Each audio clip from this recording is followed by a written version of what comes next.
Happy Sunday morning, everybody. This is Diggs. It's another beautiful day out here in the Pacific Northwest. Today, we're going to take a look at Cloud. It's been a couple days since he's been released in JP. I would have done this video a little bit sooner, but because of the green card, Giant and I kind of had a lot of stuff going on. Without further ado, though, let's dig in and let's talk about how much of an incredible unit he is on the JP side right now.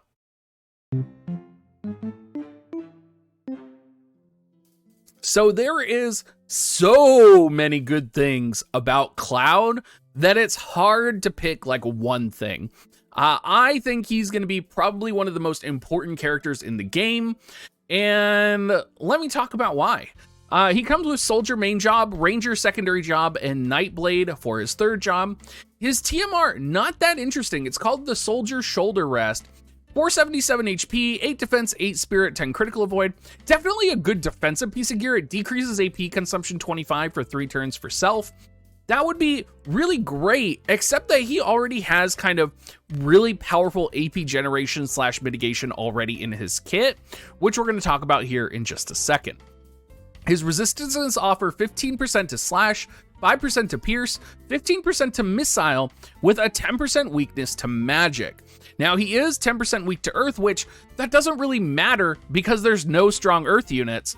And then 20% resistance to water, which there are a ton of strong water units, particularly Aerith, that is going to be coming out next week or the week after. Not 100% sure. We also have his base stats coming in at 3,580 HP, 133 base HP, or base AP, 504 attack, agility 68, dex 230, overall pretty good. I do think it's really interesting for his resistance or status ailment resistance. A lot of the times these limited time Final Fantasy characters have resistance to like charm or death or something in those regards. His status ailment resistances are pretty bad, I would say. He has resistance to slow, he has resistance to disable and paralyze, which is going to be pretty good with Cloud because there's going to be more of a prevalence of like stun, paralysis, disable, right? Because Dwayne is so prominent in the JP meta right now. Cloud is going to come with an event that gives him his most powerful greatsword. Kind of a pattern that we're seeing with greatswords is we're seeing, you know, the standard, you would go for assault, gives you the slash attack 15, also gives you lightning attack 30. Very similar to Auron's greatsword, right, that we just got for the Final Fantasy X event. So kind of a no-brainer to farm this. There's no other unit that is lightning-based that can use this except for Shootcelt. So Shootcelt, if you are planning on using him in any capacity, definitely farm up 2 of this weapon.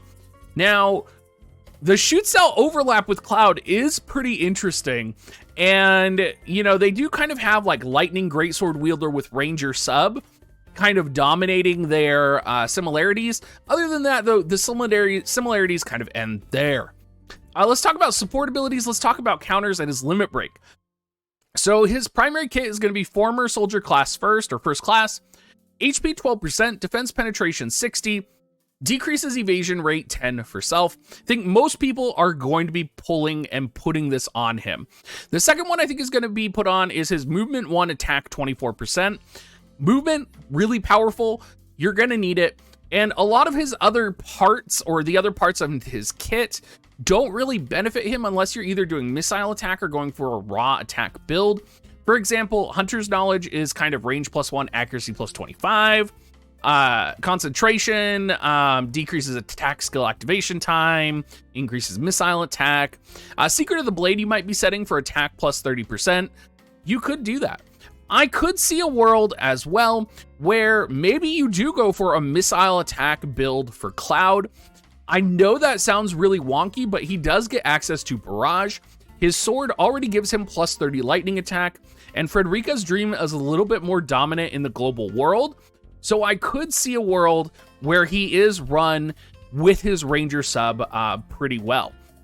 In terms of his counters, you're going to be setting Reflex, essentially. He does have access to like 2 counter like physical sword swings, you're not going to be using those. You're going to be using reflex from the ranger sub, right? It's just too goddamn powerful not to run it. It's going to have a 15% chance to give you 200% physical and magical evasion. On a unit who's already really physically strong, having this is so powerful, like it almost feels like a crime, right? His limit break is going to break any physical barrier on the target, and is going to decrease critical evasion -50 for 3 turns to the target, and deal 200% modification attack. This is really important because one of his abilities is very critical hit rate focused, and basically guarantees AP generation if you do land a critical hit, whether it's an ability or an auto attack, which we'll talk about in just a second. So the fact that he has a capability to decrease critical evasion of a target -50, while this might not be the most important ability in arena or guild battle or PvP, this could be really powerful in content, you know, that is focused on like raiding or Trials of Reckoning, right? Where maybe you want your units to critical hit. I know a lot of people who were utilizing Tidus critical hits in the most recent Trial of Reckoning, right? That's part of the reason Tidus is so powerful. So interestingly, we are kind of seeing this transition to a critical hit rate meta and a critical damage meta. So this is very relevant. Now, along with his base kit, I do want to just talk about what's in his base kit if you do set his passives. Most people are going to be setting that soldier first class. Defense penetration 60 is powerful, right? Like, you're usually going to have some other form of defense penetration. Enemies are usually going to have some form of defense on them.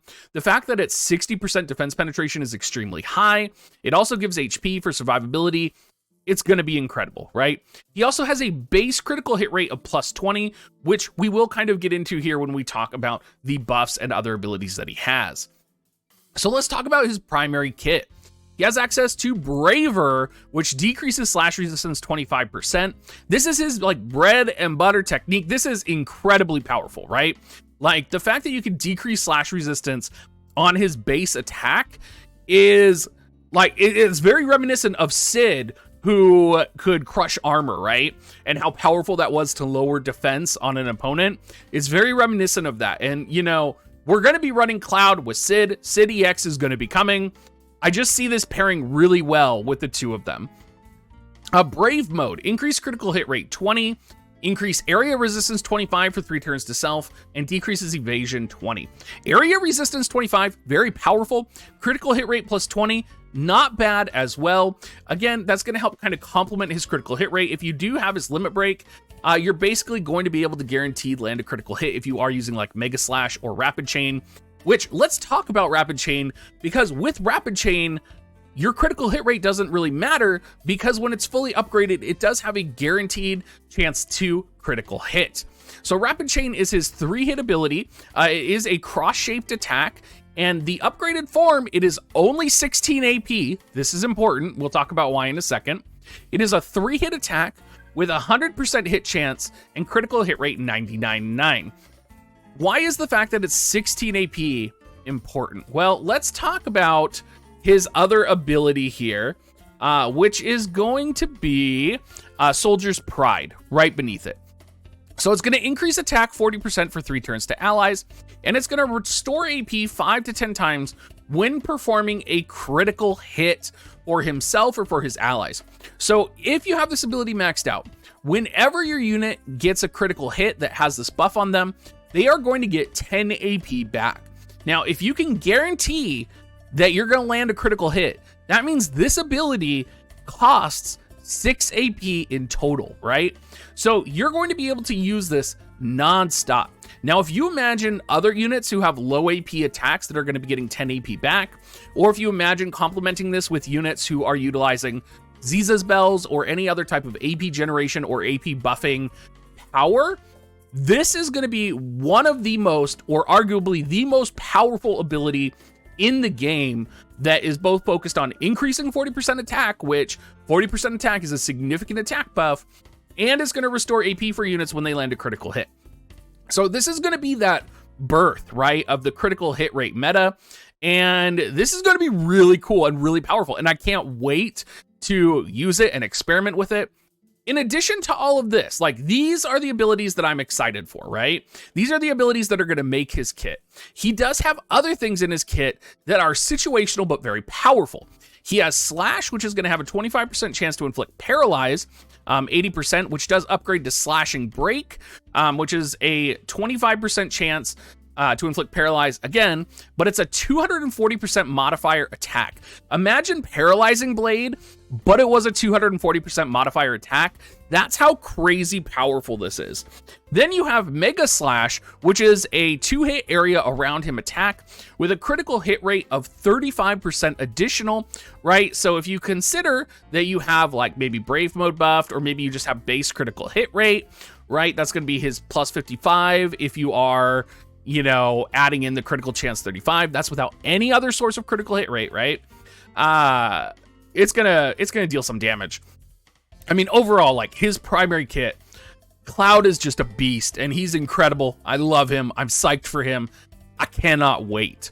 Now, his sub-soldier abilities, I'm a little less excited about because I think he has such great options in his other sub-jobs, but he does get Infinity End, which is a 50% chance to inflict stun for 1 turn when performing a critical hit on the target.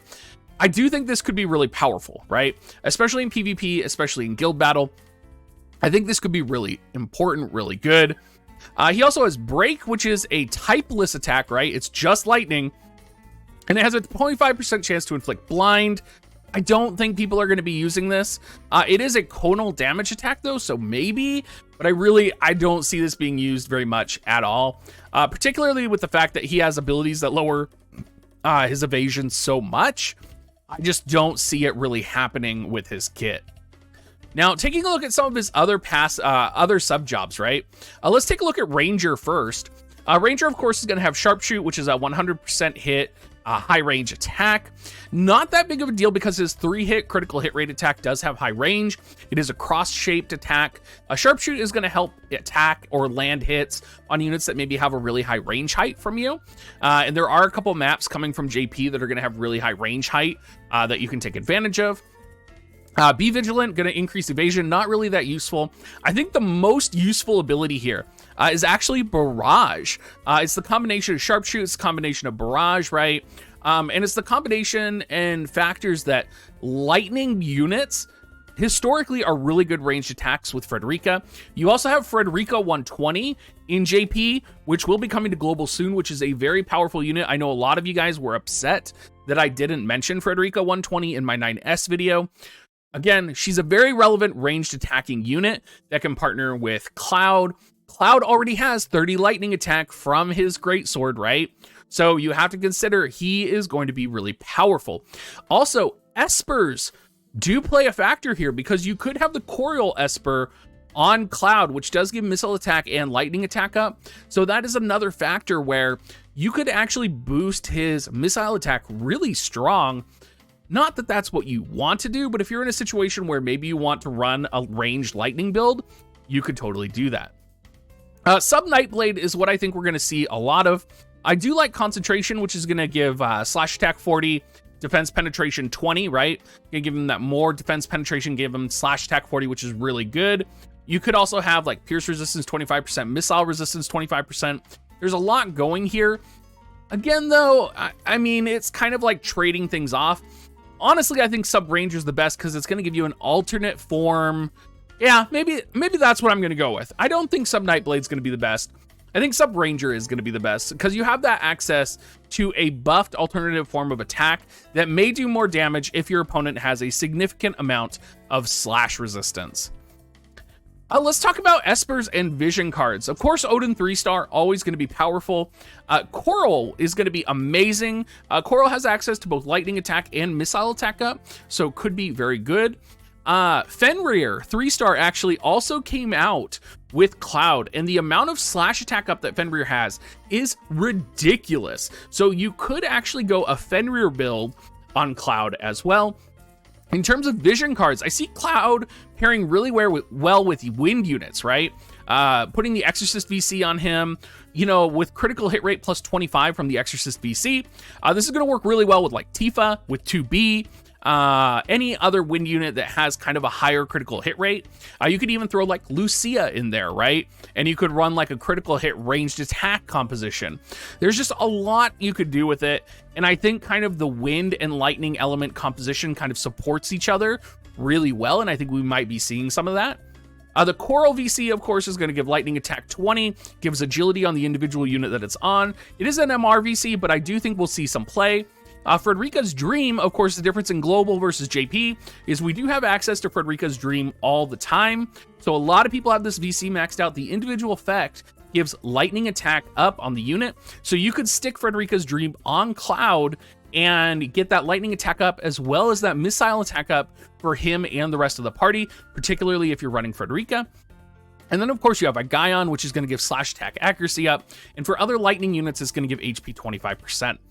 The one thing we're really missing, which I haven't really found yet, and I'm sure is probably going to come out later next week or potentially the week after, is a VC specific for Cloud.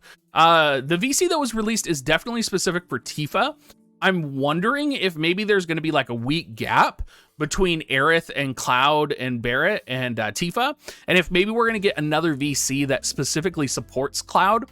Again, after making this video, this is only the first week Cloud has been out on JP, so of course these recommendations for VCs and Espers could change depending on if the JP information does change as well.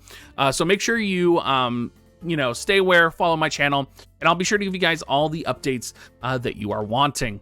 As always, everybody, if you do want to support me, make sure you use my affiliate link dig.gs/coins, and have a great rest of your day.